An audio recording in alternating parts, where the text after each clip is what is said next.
Friuli Venezia Giulia will host the 2027 Summer European Youth Olympic Festival in Lignano Sabbiadoro, marking a major return of international youth sports to the region.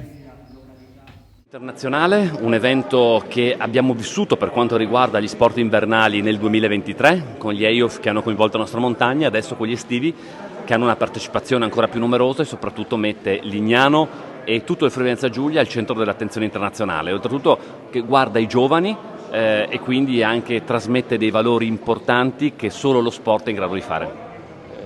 Di Lignano, che oggettivamente sembra proprio un luogo fatto su misura, e il resto è venuto di plauso. Poi quando c'è una squadra del genere ci sentiamo molto tranquilli. L'Europa sa che il Friuli col Friuli farà una bellissima figura. Today I was visiting Lignano Sabbiadoro to see all the venues, and I have to say I'm very impressed, very high quality, and also all the people that I met are very enthusiastic. And with a signing here today with CONI president, with Friuli Venezia Giulia president, Laura Giorgi from Lignano Sabbiadoro, and George Brandolin, with all of those putting together all the stakeholders, I think we will have very successful EYOF here in 2027.